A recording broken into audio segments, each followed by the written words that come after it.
All right, so let's start with the big news that we are tracking on WION this hour. The Russian and the Ukrainian foreign ministers have met their Turkish counterpart just a few moments ago. The leaders are all set to hold the first high-level meeting since Moscow invaded into Ukraine. Now, Ankara hopes to mark a bit of a turning point in the conflict that has been raging and has been wreaking havoc in Ukraine for the last fortnight.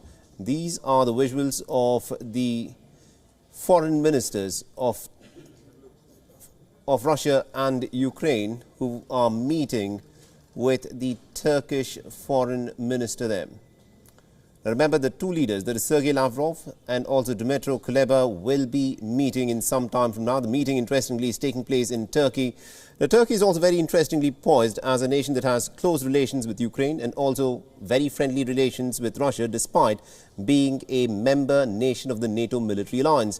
And despite the many efforts that have been taking place diplomatically to try and bring Russia and Ukraine on the same negotiating table, this is the highest level of interaction between the two nations since Russia invaded into Ukraine exactly 14 days ago.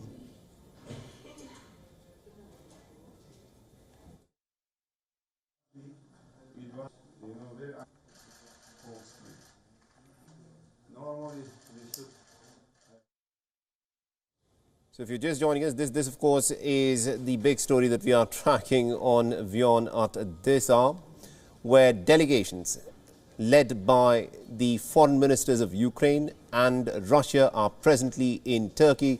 Remember, at this point of time, the Ukrainian delegation led by Dmytro Kuleba has met with the Turkish foreign minister. The Russian foreign minister Sergei Lavrov has also met with the Turkish foreign minister, and it is expected that this round of diplomacy may yield something, but it all depends on how the leaders, of course, position themselves in the talks that could be held.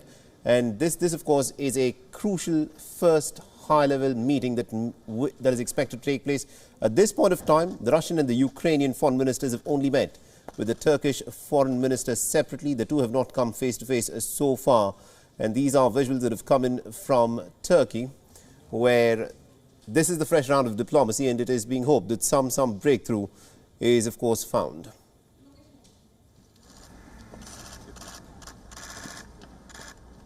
So the Russian and the Ukrainian foreign ministers are expected to meet in Turkey later in the day today. This, of course, is the first high-level contact between Kiev and Moscow since the war began exactly a fortnight ago.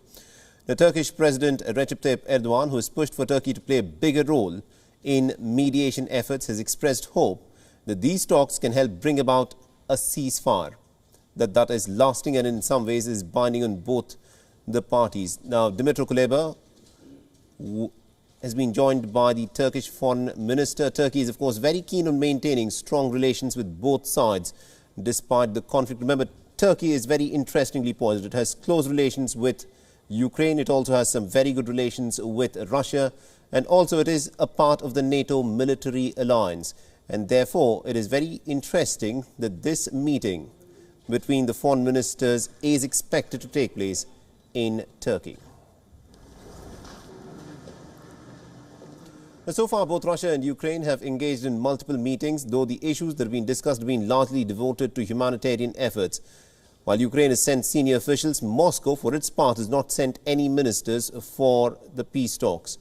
But expectations of any breakthrough from today's meeting that is yet to take place remain very low. Dmytro Kuleba has said that the success of these talks will depend entirely on the instructions that Sergei Lavrov has received from Vladimir Putin.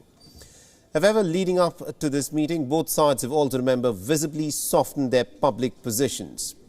Now, Russia, for its part, has narrowed its demands, only focusing on Ukraine's neutrality and the status of the Russian-occupied regions in Donbas. Now, Moscow has also declared that it is not looking for a regime change in Ukraine. Volodymyr Zelensky, for his part, has signaled possibly giving up on his bid to get a NATO alliance membership, and has even said that he's willing to compromise over the status of the separatist regions that are now controlled almost exclusively by Russia.